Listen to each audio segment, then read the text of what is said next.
Impact TV paring naina sandok chaba Khangminasi Manipur hariba thoram asibu miyeng tabiriba khwai punapu hanba maktada ranina melbamna taramna ukchaba loina khurumjari ngasi Khangminasi Manipur hariba thoram asida puduna lakchariba misakasi yamna naha oiribi mahiroi amani maha asi kanano kadaidagino aduga mahakna karamna National Bravery Award 2021 asi phanglakibano haibadu warisha raga Khangminasi Ahanba maktada Chrishtina bu taram ukchari Miyam basu khurumjari Chrishtina gi ming mayek singna ko laifam adegi baba ima gi ming mayamda ahanba oina thamsiko Aigi mingna Konjengbam Chrishtina kauzai baba gi na Konjengbam Suras kawi aduga mama gi na Konjengbam Saras bala kawi aduga aise khayempali pankha nganapi thongdagi ni ichinau na kya suba ichinau na ani neba nupa oidira nupa oidoineba ko ado hojiti class kya tamige Chrishtina se hojiti aise class 4 ka jari class 4 tamiyeba ko kai school da the flower schools LF da tamiyeba ko ado Chrishtina se National Bravery Awards haiba koigi phangliba gi story se kamain toroga karida phanglino haibado ado mayamda wari matema live yani ko yani aise anga makan begine ba ado aigi mama gi apopa mama se khoibo ki mapamda bara leiba bara gi angang se angang am leiba kherti bas ko bu pa ma sama ado maga aiga se numa sanamina bane ba sak thongbi adu aigi mamang da leire ba mana maninda nga pha ba jaluge na sakhi ba adu da aidi amarom da dum sana tho leire adigi wakan khalu da bida aduga aise sum lakmande na su khalame ba dum adu tabuk yaw ma khona ma tai na aise kadawra janu na laksu lakmande ni gingu ge na chatla kana ma je cream ya is de Iraq na ra le me ba adu da aise ba khoi poi be kai boy manak ta hoba yen daw se ya laga lei ba khara dum adu khaidigi sangba ma khallaga ina pukri du da thadaraga pair on haiba mana pairakpa adu da aina khara dum chikhatleba adu da chikhatlaga mai se kakhatleba adu ngaktang di ma se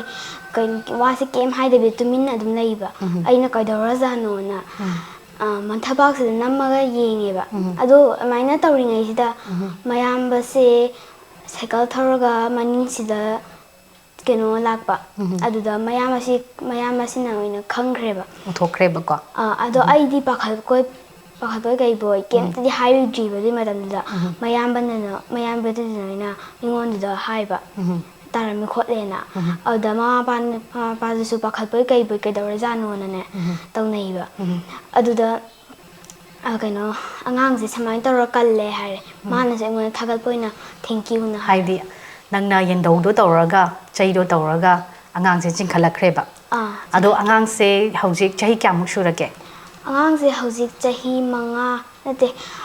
manga kaliba matam de manga chahi manga muk sureba ko kanba matam de ado hojik ti chahi tare ado nabani sanaba matam da atopa kana apta di leitro mafam du da leite ba ko ado pukhim pan se mapan maya du da sanaba da angang se nga pharu gen chappada lukhrabane ba ado pakhat padi phawdro nang hatang du dang angang se kan bagi wakhalon se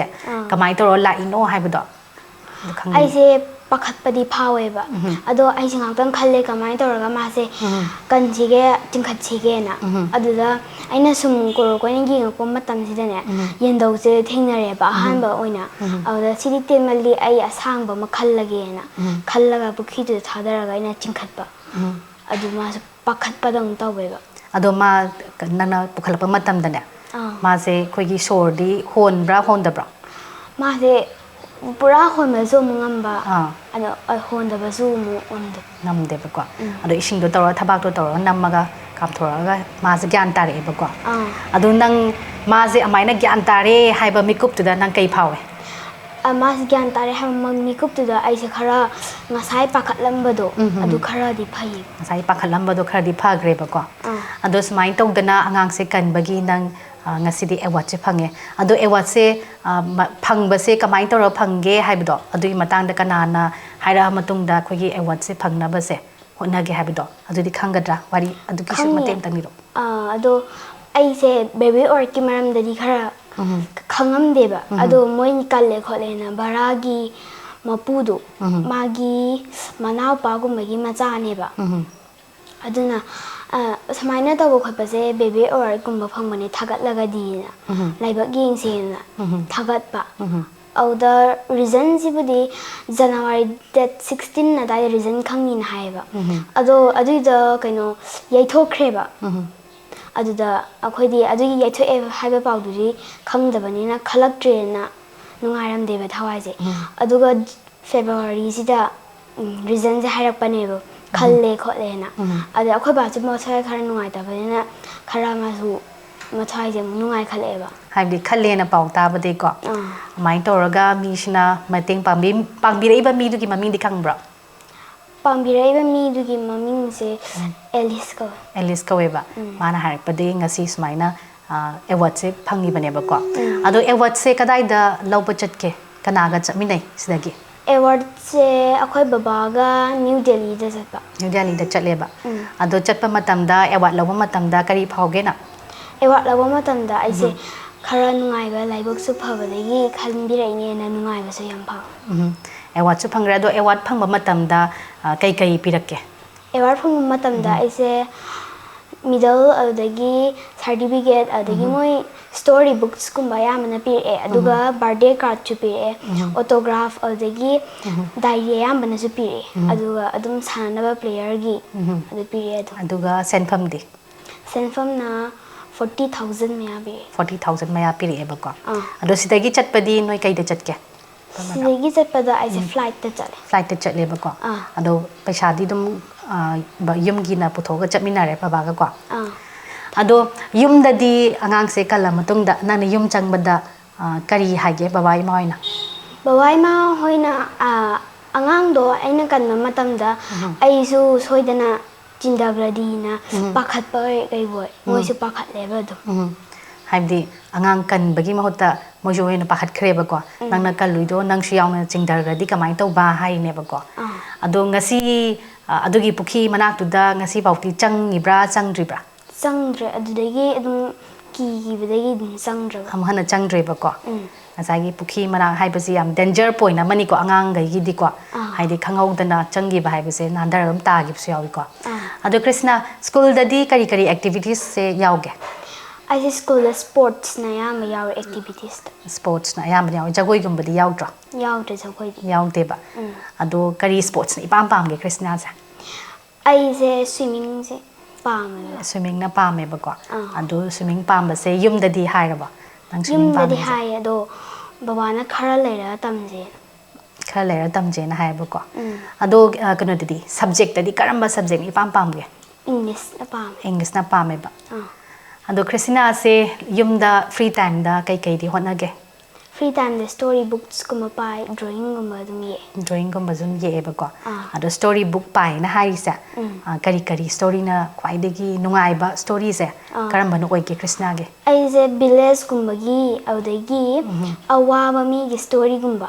ꯑꯗꯨꯒ ꯀꯤꯡꯒꯤꯒꯨꯝꯕ ꯅꯤꯡꯊꯧꯒꯤꯒꯨꯝꯕ ꯑꯁꯤꯅ ꯅꯨꯡꯉꯥꯏꯅ ꯄꯥꯖꯩ ꯀꯣꯃꯤꯛꯀꯤꯗꯤ ꯄꯥꯗꯦꯕꯀꯣ ꯍꯥꯏꯗꯤ ꯑꯉꯥꯡ ꯑꯣꯏꯔꯤꯕꯅꯤꯅ ꯍꯥꯏꯗꯤ ꯀꯣꯃꯤꯛꯀꯨꯝꯕꯁꯦ ꯄꯥꯒꯜꯂꯤꯗꯅꯀꯣ ꯑꯗꯨꯕꯨ ꯉꯁꯥꯏꯒꯤ ꯑꯋꯥꯕ ꯑꯗꯒꯤ ꯅꯤꯡꯊꯧꯒꯤ ꯋꯥꯔꯤꯒꯨꯝꯕꯁꯤ ꯅꯣꯏꯅ ꯄꯥꯈ꯭ꯔꯦꯕꯀꯣ ꯑꯗꯨꯅ ꯏꯟꯇꯔꯦꯁ ꯑꯣꯏꯈ꯭ꯔꯦꯕꯀꯣ ꯑꯗꯣ ꯀ꯭ꯔꯤꯁꯅ ꯉꯁꯥꯏ ꯑꯦꯋꯥꯔꯗ ꯐꯪꯉꯕ ꯃꯇꯨꯡꯗ ꯑꯩꯈꯣꯏꯒꯤ ꯁ꯭ꯀꯨꯜꯅ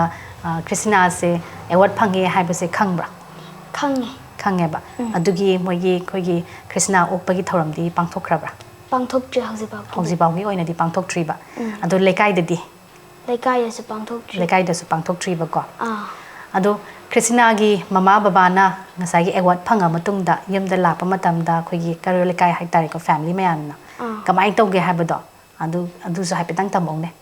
ꯀꯩꯔꯣꯜ ꯂꯩꯀꯥꯏꯅꯁꯨ ꯑꯩꯁꯦ ꯍꯜꯂꯛꯄꯁꯦ ꯎꯕ ꯃꯇꯝꯗꯅꯦ ꯌꯥꯝꯅ ꯍꯔꯥꯎꯖꯕꯗꯣ ꯀꯩꯅꯣ ꯄ꯭ꯔꯥꯏꯖꯁꯨ ꯐꯪꯉꯛꯑꯕꯅꯤ ꯑꯇꯣꯞꯄ ꯃꯐꯝꯁꯤꯡꯗꯁꯨ ꯀꯣꯏꯔꯛꯑꯕꯅꯤꯅ ꯍꯔꯥꯎꯖꯕꯗꯣ ꯑꯗꯨꯒꯤ ꯃꯁꯛꯇꯣ ꯎꯏꯌꯦꯕ ꯑꯗꯣ ꯉꯁꯥꯏꯒꯤ ꯅꯪꯅ ꯀꯜꯂꯨꯔꯤꯕ ꯐꯦꯃꯤꯂꯤꯗꯣ ꯑꯗꯨꯅꯗꯤ ꯀꯩ ꯍꯥꯏ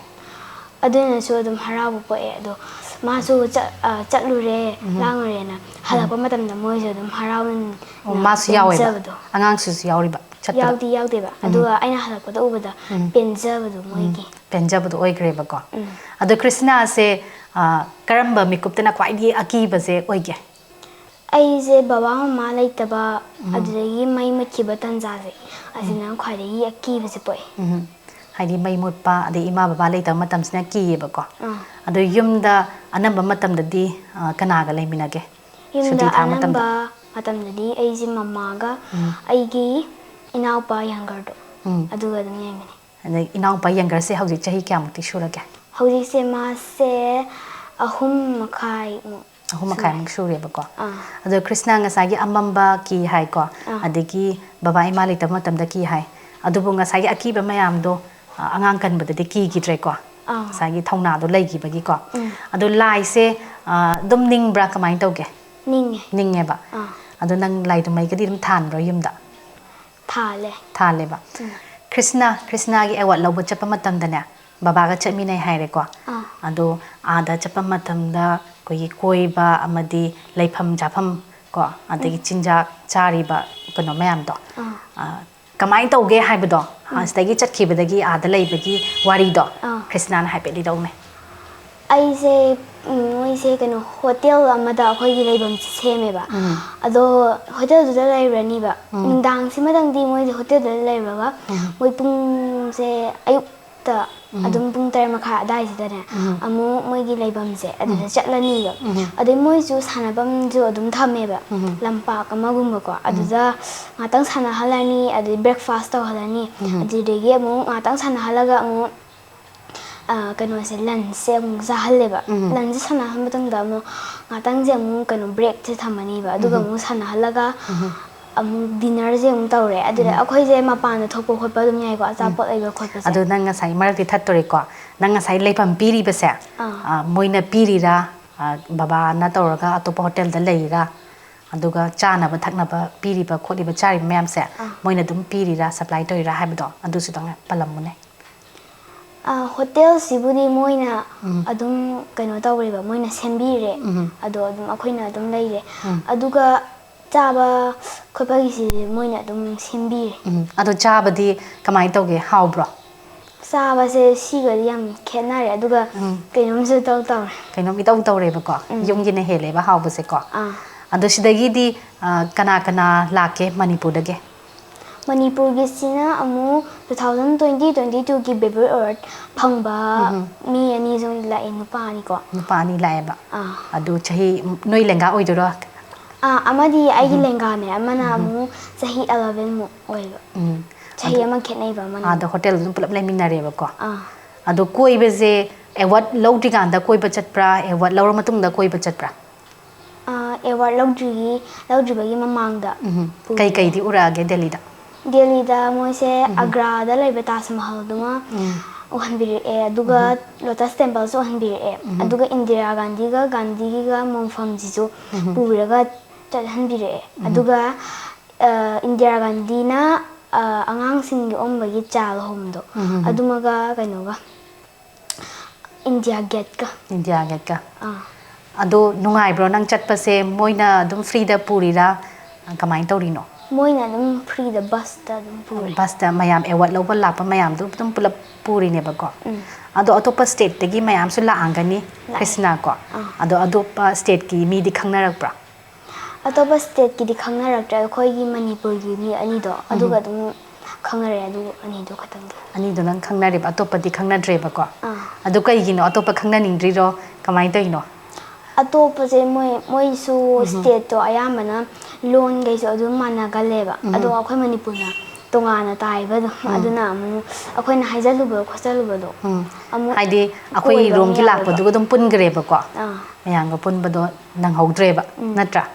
adu award loba matam da changpa hall changpa matam se ayukta taurira pung kya mu ta tauke award lobi timing se award loba se pung 11 dai de gi dum ha 11 dai de adai adu fixed timing labra noise da hall jida sigi pung pham jida la o kaina haik pa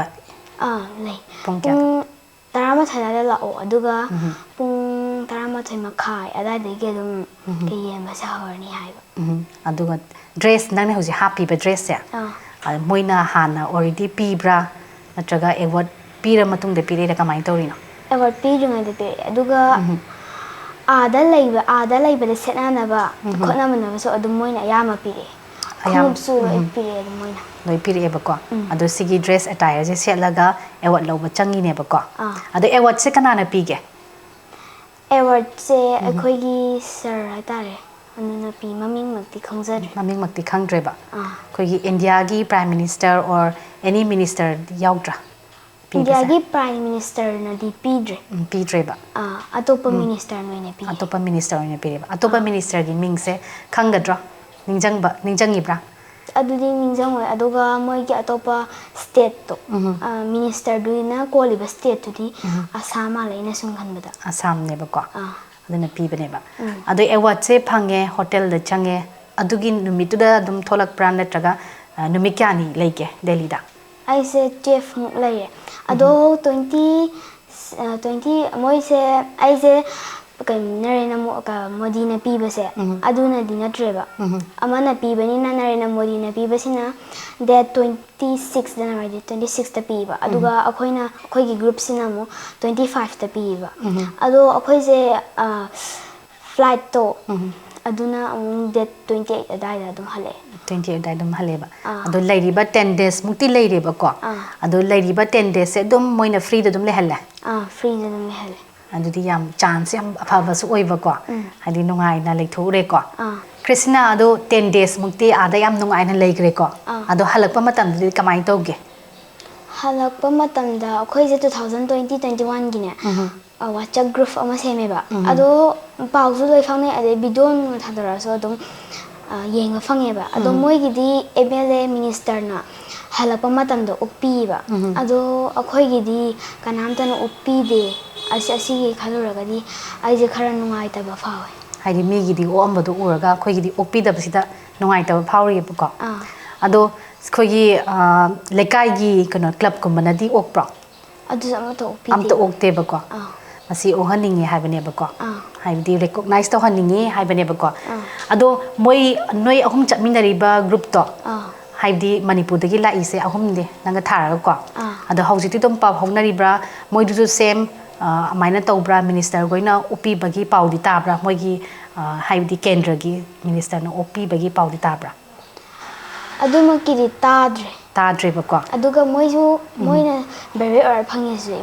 ꯑꯩꯒ ꯃꯥꯟꯅꯩꯕ ꯍꯥꯏꯐꯦꯠ ꯃꯣꯏꯅ ꯃꯤ ꯑꯅꯤꯅ ꯀꯟꯕ ꯑꯩꯅ ꯏꯊꯟꯗꯅ ꯀꯟꯕ ꯃꯤꯁꯦ ꯅꯪꯅ ꯏꯊꯟꯗꯅ ꯀꯟꯕꯒꯤꯅꯦꯕꯀꯣ ꯑꯗꯣ ꯈ꯭ꯔꯤꯁꯇꯤꯅꯥꯒꯤ ꯉꯁꯥꯏꯒꯤ ꯐ꯭ꯔꯤ ꯇꯥꯏꯃꯤꯡꯗꯅꯦ ꯉꯁꯥꯏꯒꯤ ꯄꯦꯟꯇꯤꯡꯅꯦ ꯑꯗꯒꯤ ꯁ꯭ꯇꯣꯔꯤ ꯄꯥꯕꯅꯤꯅ ꯍꯥꯏꯔꯦꯀꯣ ꯑꯇꯣꯞꯄꯗꯤ ꯇꯤꯚꯤꯒꯨꯝꯕꯗꯤ ꯌꯦꯡꯗ꯭ꯔꯣ ꯇꯤꯚꯤꯒꯨꯝꯕꯁꯨ ꯌꯦꯡꯉꯦ ꯑꯗꯨꯝ ꯇꯤꯚꯤꯒꯨꯝꯕꯁꯨ ꯑꯗꯨꯝ ꯌꯦꯡꯉꯦꯕ ꯐꯤꯂꯝꯁꯀꯨꯝꯕ ꯐꯤꯂꯝꯒꯨꯝꯕ ꯑꯗꯨꯝ ꯌꯦꯡꯉꯦꯕ ꯑꯗꯣ ꯐꯤꯂꯝꯗ ꯑꯩꯈꯣꯏ ꯃꯅꯤꯄꯨꯔꯤ ꯐꯤꯂꯝꯒꯤꯅꯦ actor male actor and female ꯑꯦꯛꯇꯔꯁꯦ ꯈ꯭ꯋꯥꯏꯗꯒꯤ ꯄꯥꯝꯖꯕꯁꯦ ꯀꯅꯥꯅꯣ ꯅꯨꯄꯥꯒꯤꯗꯅ ꯑꯩꯅ ꯄꯥꯝꯖꯕꯁꯦ ꯒꯣꯀꯨꯜꯅ ꯏꯄꯥꯝ ꯄꯥꯝꯖꯔꯦꯕ ꯑꯗꯨꯒ ꯅꯨꯄꯤꯗꯅ ꯕꯂꯥꯁꯦ ꯄꯥꯝꯖꯔꯦ ꯅꯨꯄꯤꯗꯅ ꯕꯂꯥ ꯄꯥꯝꯃꯦꯕ ꯑꯗꯣ ꯏꯁꯩꯗꯤ ꯇꯥꯗ꯭ꯔꯣ ꯏꯁꯩꯗꯤ ꯇꯥꯏꯌꯦ ꯏꯁꯩꯗꯤ ꯑꯗꯨꯝ ꯇꯥꯏꯌꯦꯕ ꯑꯩꯅ ꯄꯥꯝꯖꯕ ꯑꯃꯁꯨ ꯂꯩꯕꯗꯣ ꯑꯗꯣ ꯀꯩ ꯏꯁꯩꯅꯣ ꯄꯥꯝꯖꯔꯤꯗꯣ ꯅꯥꯇꯧꯅ ꯍꯥꯏꯔꯤꯕ ꯐꯤꯂꯝꯁꯤꯒꯤ ꯏꯁꯩꯁꯦ ꯑꯁꯤ ꯄꯥꯝꯖꯩ ꯅꯇꯧꯗꯣ ꯍꯥꯏꯔꯤꯕ ꯏꯁꯩꯁꯦꯀꯣ ꯑꯗꯣ ꯏꯁꯩꯁꯦ ꯃꯇꯦꯛ ꯑꯃꯇꯪ ꯉꯪꯕ ꯍꯩꯒꯗ꯭ꯔꯣ ꯑꯗꯣ ꯌꯥꯝ ꯁꯥꯡꯅꯗꯤ ꯉꯪꯖꯔꯔꯣꯏꯒꯦ ꯃꯇꯦꯛ ꯑꯃꯇꯪꯀꯣ ꯌꯦꯡꯁꯤꯟꯅꯗꯅ ꯎꯁꯤꯟꯅꯗꯅ ꯂꯩꯊꯣꯛꯄꯗꯤ ꯑꯩꯗꯤ ꯌꯥꯔꯣꯏꯀꯣ ꯁꯤꯃꯇꯪ ꯉꯝꯖꯔꯒꯦ ꯖꯒꯣꯏꯒꯨꯝꯕꯗꯤ ꯁꯥꯗ꯭ꯔꯣ ꯖꯒꯣꯏꯒꯨꯝꯕꯗꯤ ꯁꯥꯗ꯭ꯔꯦ ꯑꯩꯁꯦ ꯖꯒꯣꯏꯗꯤ ꯁꯨꯄꯥꯝ ꯄꯥꯝꯗ꯭ꯔꯕꯣ ꯀꯩꯅꯣ ꯄꯥꯝꯕꯨꯗꯤ ꯄꯥꯝꯃꯦ ꯑꯗꯣ ꯑꯩꯁꯦ ꯌꯥꯝ ꯀꯟꯅ ꯁꯥꯕꯁꯦ ꯁꯥꯗ꯭ꯔꯦꯕꯀꯣ ꯑꯗꯣ ꯊꯥꯖꯗꯅ ꯏꯁꯩꯁꯨ ꯃꯇꯦꯛ ꯑꯃ ꯉꯪꯊꯣꯔꯛꯈ꯭ꯔꯦꯀꯣ ꯑꯗꯣ ꯈ꯭ꯔꯤꯁꯇꯤꯅꯥꯒꯤ ꯑꯦꯝ ꯑꯣꯐ ꯂꯥꯏꯐꯁꯦ ꯀꯔꯤꯅꯣ ꯍꯥꯏꯕꯗꯤ ꯇꯨꯡꯒꯤ ꯄꯨꯟꯁꯤꯗꯅꯦ ꯍꯌꯦꯡꯋꯥꯏ ꯆꯥꯎꯔꯒ ꯀꯩ ꯑꯣꯏꯅꯤꯡꯒꯦ ꯑꯩꯁꯦ ꯍꯧꯖꯤꯛꯃꯛꯀꯤꯗꯤ ꯀ꯭ꯂꯥꯁ ꯌꯥꯝꯗ꯭ꯔꯤꯕꯅꯤꯅ ꯑꯩꯁꯦ ꯑꯦꯝ ꯑꯃꯗꯤ ꯊꯝꯗ꯭ꯔꯤꯕ ꯑꯗꯣ ꯃꯃꯥ ꯕꯕꯥꯅꯗꯤ ꯑꯆꯧꯕ ꯃꯤ ꯑꯃ ꯑꯣꯏꯅꯕ ꯀꯟꯅꯁꯨ ꯍꯣꯠꯅꯔꯣ ꯑꯩꯒꯤꯗꯁꯨ ꯐ꯭ꯔꯤ ꯑꯗꯨꯝ ꯑꯣꯏꯔꯦꯅ ꯑꯗꯨꯅ ꯀꯩꯁꯨꯝ ꯋꯥꯅꯤꯡꯉꯥꯏ ꯂꯩꯇ꯭ꯔꯦ ꯑꯗꯣ ꯂꯥꯏꯔꯤꯛꯇꯨꯅꯗꯤ ꯍꯩꯅꯕ ꯍꯣꯠꯅꯔꯣꯅ ꯍꯥꯏꯌꯦ ꯐ꯭ꯔꯤ ꯑꯗꯨꯝ ꯑꯣꯏꯔꯦ ꯍꯥꯏꯁꯦ ꯀꯩꯅꯣ ꯐ꯭ꯔꯤ ꯑꯣꯏꯔꯤꯁꯦ ꯁ꯭ꯀꯨꯜꯒꯤ ꯀꯩꯅꯣ ꯀꯩꯅꯣ ꯐ꯭ꯔꯤ ꯊꯤꯕꯒꯨꯝꯕꯗ ꯑꯗꯨꯝ ꯐ꯭ꯔꯤ ꯑꯣꯏ ꯁ꯭ꯀꯨꯜꯒꯤ ꯑꯣꯏꯅ ꯑꯩꯈꯣꯏ ꯃꯃꯥ ꯕꯕꯥꯅ ꯈꯇꯪ ꯇꯧꯔꯤꯁꯦ ꯇ꯭ꯌꯨꯁꯟꯒ ꯕꯦꯟꯒꯤꯒ ꯈꯇꯪ ꯑꯣꯀꯦ ꯑꯣꯏꯔꯦꯕ ꯑꯗꯨꯗꯤ ꯌꯥꯝꯅ ꯐꯕ ꯄꯣꯠ ꯑꯃꯅꯦꯕꯀꯣ ꯀ꯭ꯔꯤꯁꯅꯥꯒꯤ ꯑꯦꯝ ꯑꯣꯐ ꯂꯥꯏꯐꯁꯦ ꯀꯔꯤꯅꯣ ꯑꯩꯒꯤ ꯍꯧꯖꯤꯛꯃꯛꯀꯤꯗꯤ ꯑꯩꯁꯦ ꯀ꯭ꯂꯥꯁ ꯌꯥꯝꯖꯗ꯭ꯔꯤꯕꯅꯤꯅ ꯑꯩꯁꯦ ꯑꯦꯝ ꯑꯃꯗꯤ ꯊꯝꯖꯗ꯭ꯔꯤ ꯑꯗꯣ ꯃꯃꯥ ꯕꯕꯥꯅꯗꯤ ꯑꯆꯧꯕ ꯃꯤ ꯑꯃ ꯑꯣꯏꯅꯕ ꯀꯟꯅ ꯍꯣꯠꯅꯧꯅ ꯍꯥꯏ ꯑꯗꯨꯒ ꯁ꯭ꯀꯨꯜꯒꯤ ꯑꯣꯏꯔꯣ ꯐ꯭ꯔꯤ ꯂꯣꯏ ꯑꯣꯏꯔꯕꯅꯤ나 ꯋꯥꯅꯤꯡꯉꯥꯏ ꯑꯣꯏꯗ꯭ꯔꯦ ꯑꯗꯨꯕꯨ ꯕꯦꯟꯒꯤꯒ ꯇ꯭ꯌꯨꯁꯟꯒꯤ ꯈꯇꯪꯒꯅꯦꯕ ꯃꯃꯥ ꯕꯕꯥꯅ ꯇꯧꯔꯤꯁꯦ ꯑꯗꯨꯒ ꯗ꯭ꯔꯦꯁꯀꯨꯝꯕꯒꯤ ꯀ꯭ꯔꯤꯁꯅꯥ ꯉꯁꯤ ꯑꯩꯈꯣꯏ ꯁꯨꯃꯥꯏꯅ ꯎꯅꯕ ꯂꯥꯛꯏꯕꯁꯦ ꯑꯗꯣ ꯑꯇꯣꯞꯄ ꯃꯤꯅꯗꯤ ꯎꯅꯕ ꯂꯥꯛꯈ꯭ꯔꯕ꯭ꯔꯥ ꯂꯥꯛꯈ꯭ꯔꯦ ꯑꯗꯣ ꯗꯤꯗꯤ ꯀꯦꯒ ꯂꯥꯛꯈ꯭ꯔꯦ ꯑꯗꯨꯒ ꯉꯁꯤꯁꯨ ꯏꯝꯄꯦꯛ ꯇꯤꯚꯤꯅ ꯂꯥꯛꯇꯨꯅ ꯑꯩꯕꯨ ꯎꯅꯕ ꯂꯥꯛꯄꯤꯔꯦ ꯑꯗꯨꯒ ꯑꯅꯤ ꯁꯨꯔꯦ ꯑꯅꯤ ꯁꯨꯔꯦꯕꯀꯣ ꯑꯩꯈꯣꯏꯒ ꯉꯁꯤ ꯂꯥꯛꯏꯁꯤꯒ ꯑꯗꯣ ꯀ꯭ꯔꯤꯁꯇꯤꯅꯥꯅ ꯏꯁꯥꯒꯤ ꯂꯦꯡꯒꯥ ꯑꯣꯏꯔꯣ ꯀ꯭ꯔꯤꯁꯅꯥꯒꯤ ꯃꯈꯥ ꯊꯥꯡꯕ ꯃꯈꯥ ꯍꯥꯏꯗꯤ ꯏꯅꯥꯎꯄꯥ ꯏꯅꯥꯎꯄꯤꯀꯣ ꯑꯗꯩ ꯃꯌꯥꯝ ꯑꯃꯁꯨ ꯂꯩꯔꯤꯀꯣ ꯃꯅꯤꯄꯨꯔꯗ ꯑꯉꯥꯡ ꯃꯌꯥꯝ ꯑꯃ ꯃꯈꯣꯏꯗ ꯀ꯭ꯔꯤꯁꯇꯤꯅꯥꯅ ꯄꯤꯅꯤꯡꯕ ꯍꯥꯏꯗꯤ ꯍꯥꯏꯅꯤꯡꯕ ꯋꯥꯍꯩ ꯈꯔꯗꯪ ꯊꯝꯃꯝꯃꯨꯅꯦ ꯑꯩꯅ ꯃꯈꯣꯏꯗ ꯍꯥꯏꯖꯅꯤꯡꯕꯁꯦ ꯑꯩꯒꯤ ꯈꯔ ꯃꯊꯛ ꯑꯣꯏꯕ ꯑꯍꯟ ꯑꯣꯏꯒꯦꯔꯥ ꯃꯈꯥ ꯑꯣꯏꯕ ꯏꯅꯥꯎꯄꯥ ꯏꯅꯥꯎꯄꯤꯒꯨꯝꯕ ꯑꯣꯏꯒꯦꯔꯥ ꯗꯦꯟꯖꯔꯁ ꯑꯣꯏꯕ ꯄ꯭ꯂꯦꯁꯁꯦ ꯑꯁꯤꯗ ꯁꯥꯟꯅꯍꯟꯅꯤꯡꯗꯦ ꯄꯨꯈ꯭ꯔꯤ ꯃꯄꯥꯟꯒꯨꯝꯕ ꯑꯗꯨꯗꯒꯤ ꯃꯊꯛꯇ ꯈꯥꯖꯤꯟꯗꯕꯒꯨꯝꯕ ꯑꯗꯨꯗꯒꯤ electricki gumba dile adugi manakta sanahaninde haibagi message semde khakhangan haninge haidi safety oiba area da angang singje sanaba ko duneba ado Chrishtina gi tongi punsigi aim leitraga su haidi baba imana achobam di oheninge na haidi ko adigi swimming su pa me na hai ko aduna swimming su matam chana khogi ngamakanda haidi timing do ko tambasu ngambo oyu aduga hayeng baba imana oheningi ba misak adu oibasu oirashnu na wis taujari ko ngasi smaina Chrishtina ga unaba phangjabasi yam nungai ko haidi anga am oiraga su yamna thauna leiba adum oi ado amka hanasu Chrishtina bu thagachari ko impact tv busu aina aroi boina thagachari ngasi gi oinadi matang asida loisina bai tanja du lojage mathangi thoramda anauba misa am pudana lakjage mayam punamapu khurumchari